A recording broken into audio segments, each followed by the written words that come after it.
ANC Deputy President Paul Mashatile has sought to assure teachers of work underway by government to ensure better working conditions and remuneration.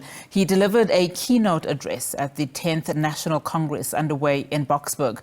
The Congress sits once every 5 years to, among others, adopt policies by means of resolutions, elect national office bearers, consider and decide on amendments to the Constitution. SABC News economics reporter Katlego Legodi filed this report for us. Thank you very much, sir, for giving us your time. We know very well that this Congress, the start of it coinciding with that briefing by the Minister of Basic Education, Sifiwe Kwahube, she spoke about the challenges that the department has been experiencing over time, and it has to do with budgets. And maybe let's get your understanding as SATU. You are in this space. These are your members that have been experiencing some of these challenges. You've spoken also about issues of posts that are just not coming through. Maybe this can be one of the challenges that you're experiencing as well. But let's reflect. What has been happening in this space, and what the minister is saying around the budget of the department? Is this something that has worried you as SATU over time, and how can we actually fix? SATU is very much worried about the budget cuts, and we've been very clear that education is an investment for the nation, and therefore any budget cuts impact negatively on our children, on our future as a country. And what has been happening all along, it is that since 2020, we have seen, when we're dealing with COVID, at a very critical point where we have really been asked as education to really cut the budget. We have seen departments being requested to really release a lot of money, billions and billions, into the coffers instead of really investing in education. So what has been happening is that province by province are not able to honor and afford those particular post baskets that are there, meaning that when a teacher is not well and your child is in the classroom, will not have a substitute. That is what it means.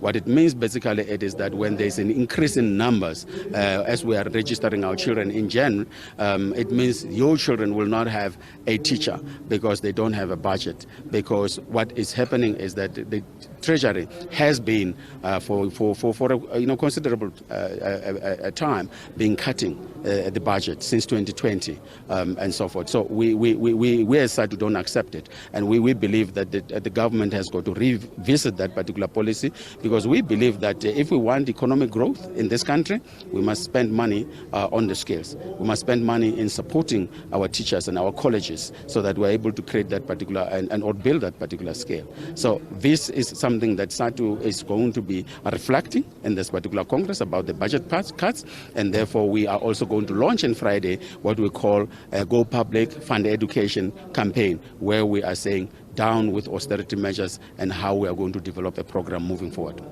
Has this affected the numbers, the numbers of your members that would want to, either maybe new ones that will join in to form part of SATU so it grows? Has this seen also the numbers of your members going down, basically based on the fact that there is no budget, or you're not able to keep up, or the educators are not able to keep up?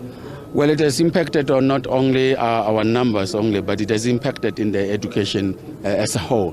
For example, when in terms of natural attrition, teachers are not being replaced when they retire, and that obviously is impacting on the numbers of members that we can recruit. At the same time, if there's no new posts that are going to be created, and the departments keep on reducing the post basket, basically it means it's narrowing that particular base where we are able to mobilize and organize and recruit members. So it is narrowing as we stand now. It's impacting on us as we stand. The first round of wage talks, can it help you?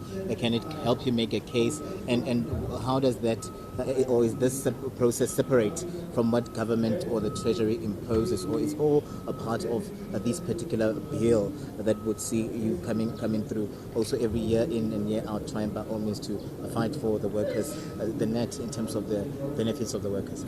They are interconnected, so the negotiations impact on everything that we do, but at the same time, this clear that the government would come to the negotiation and says, look, let's tighten the belts. The government does not have the money. So it's also going to impact on the morale of our teachers, the morale of the police, the morale of the nurses, because if you're not going to be able to remunerate them well and appreciating the work that they do, which is essential work that they're doing, clearly is that we're going to start having a brain drain in our country where people leave the country and so forth. So it is interconnected. A budget cut in education, a budget cut in public service, it means health is going to be suffering. So clearly it is that we're also going to see the delay in the implementation of the national health insurance, which has got dire consequences for ordinary people who cannot afford private medication. They rely on better hospitals and better treatment and so forth. Yeah, just before we let you go, you are in an alliance with the ANC. We saw the Deputy President, Paul Mashatile, here. He's forming part of the Government of National Unity, and one of the apex things that he said here was protection of this particular space, because he was saying that this is an entity that cannot afford to regress over time.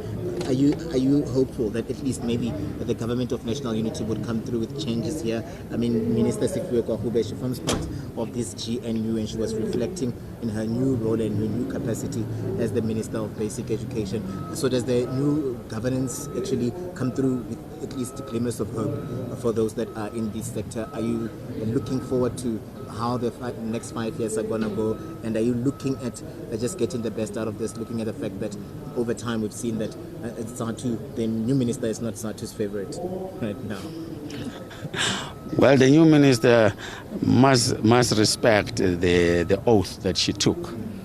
You don't be insubordinate to the person who has appointed you. She has a responsibility to honor the constitution of our country, and we think the country should be outraged by that particular stance. It's not a stance that you would expect from a person who is serving the people of South Africa and taking a political position in the position of the people, because those two must be able to separate them. They're not the same. You are serving us and not serving the party. So we will deal with that.